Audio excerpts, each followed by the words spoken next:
Players, let me tell you the truth about Takomo irons.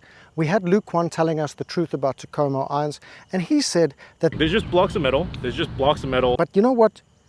It's kind of true, but it's a bit of a misnomer, because every forged iron starts as a chunk of metal.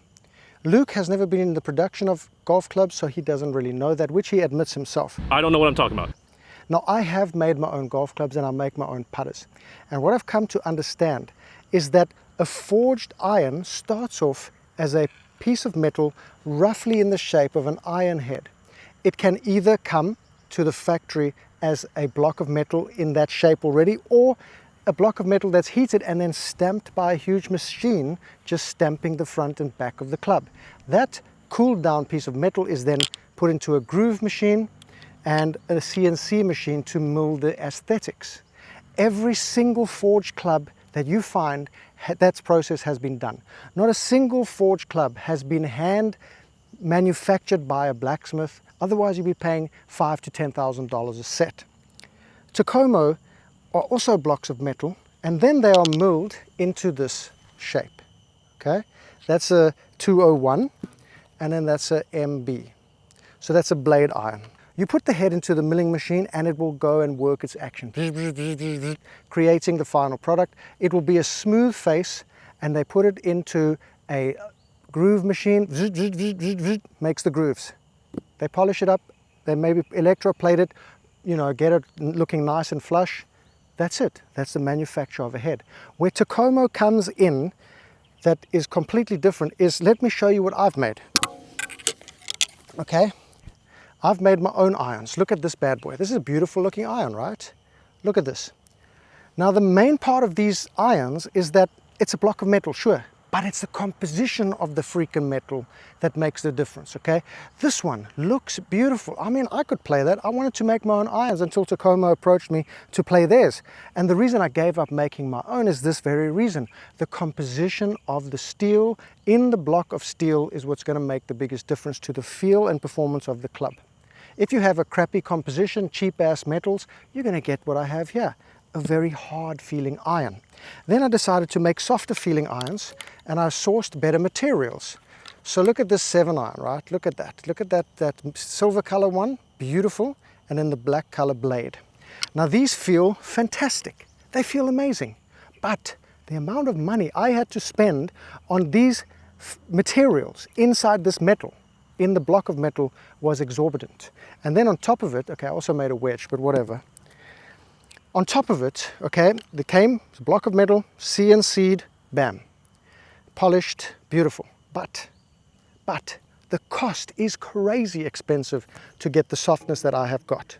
Then the shaft, look at this black shaft I put in here, not good enough. I had to put the KBS in, right? So I made a beautiful head, I put my KBS shafts in, and it performs great. But if I were to sell this, oh my gosh, the only way I could actually make a niche for myself is to make it extremely customized, grips and engravings and decorations and paint effects to make it a little bit different. The fact, and this is the key, the fact that Takomo can make an MB muscle back and a CB cavity back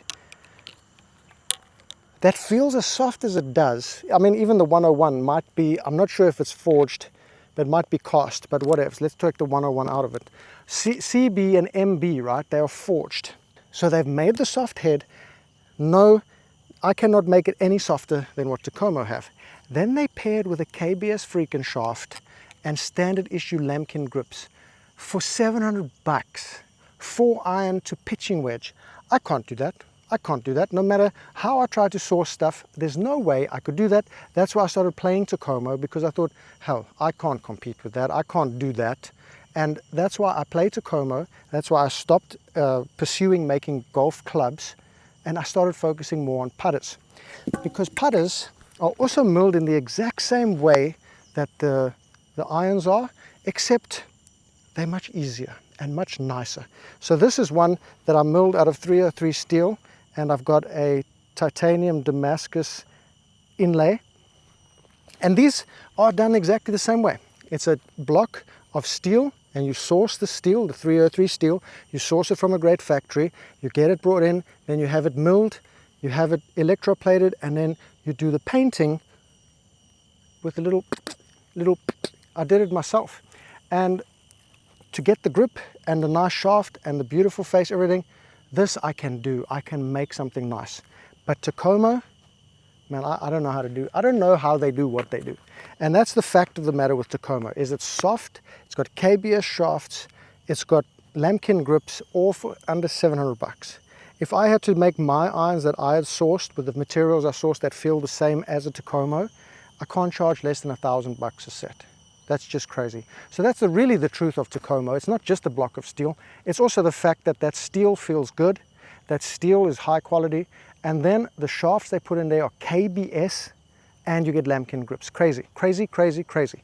I've got myself water player grips, a KBS shaft, and a head. I can't compete. So that's why I play Takomo. Hey, I've got to interject here because I just got myself an Ignis D1 driver. I didn't play the Takomo Ignis first driver that they made. They were putting hazardous smoke shafts in them. I can't hit clubs with hazardous smoke shafts in. And then I was on a trip with them in Italy shooting some content with Takomo, and Cam, one of the guys on the crew, had one of these drivers sent to him. And while we're on the range, I'm hitting my new Titleist that I've been fitted for by Eric, and it's going like phew, phew, phew, phew. And I pick up the Ignis D1 and I think, you know what, I got fitted for the Titleist because it has a very square looking face, and so does the Ignis. See, it doesn't like open up much on the toe, and the face is just plain. There's no white inside these grooves. So immediately I look down at it and I go, oh damn, what y'all done? What y'all done had been done here. This one has a S5 red Ventus in. Now, that's another thing I liked about it. If you pair a shaft with a head, often the head and the shaft just work well together, and this does work well. But because Cam plays a 5S, I just said, hey Cam, can I take your driver? So he gave me the driver. I'll put the Ventus Black 6X inside here that I have in my Callaway Rogue, and then I want to see the results. But it's like a little fairway finder. I don't feel like I want to swing it hard, and I feel like when I tee it up and look down at it, it's going to be good. Please be serious here. I don't like driver much, right? It took me ages. Eric fit me for the Ping G400. He fit me for the Titleist. Even still, those things can go off the boil very quickly. This Ignis D1, I'm very fussy with driver. I won't play a club I don't like, right? When you see what's in my bag, that's what I like. If it's not in my bag, I'm not liking it. So to put this in my bag was a humongous step, and it was just like an instant hell yeah. I mean, look at it! Look at it! I can't believe it. And it's just like, it feels like very similar to the TaylorMade QI 35 or QI 10 that I hit when being fitted. It feels like it does work for you. I'm not just bigging it up, right? I'm really critical. When it comes to a driver, I have to be super critical because I can't BS a BSer like you, Chingala Cabrons at home. Now let's try hit it a bit harder. Oh, you see what happens.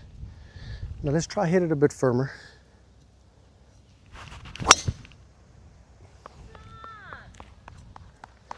And it goes exactly the same. Man, give me one more. I'm loving it. Give me one more.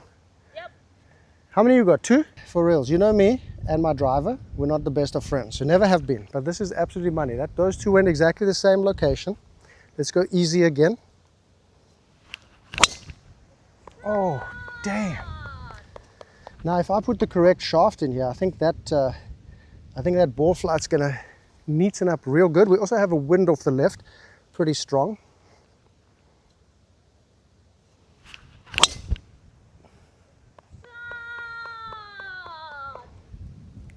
Very good shot. Oop. Oh, Wow. very good shot. I must say, not bad, not bad. They've done a good job, and I think part of that is putting Ventus in their drivers.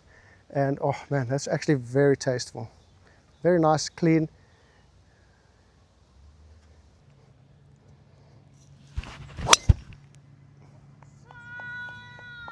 Very, very good shot.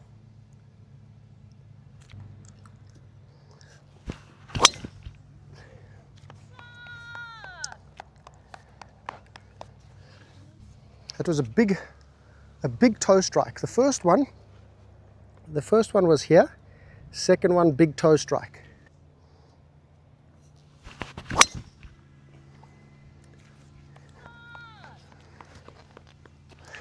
Now I play with Tim Urban in Italy, and I was trying to guide him around the course, but he told me he hit the driver about 295 to 300, and he's using this Ignis D1 with the correct shaft for him in it. I couldn't guide him around the course. The score was terrible because he kept carrying it, I'm not kidding, carrying it 320 to 325. Carrying the Ignis D1. So when I saw him hitting that, and then they brought one to the range, I was very impressed enough to stick it in the bag. This was the first one, decent strike. The two toe strikes, which is very encouraging because I'm a toe striker sometimes, have gone the exact same distance, almost a meter apart there. I'll show you. I'm going to shoot this back to the tree. That's 301. That tree is exactly in line with the tee. So we've hit these drives exactly 300 yards. Now, could I gain more from my custom fitted Titleist? You know what, I probably could. I'm going to see if I can get the Ventus black shaft put in. And look at these two. Those are the two toe strikers. Just exactly the same distance as the creamer. And what I need is a flat face driver, no color on the face, and a driver that protects my toe hits. I can't believe it. I mean, really, I'm very skeptical with drivers. That's a money one.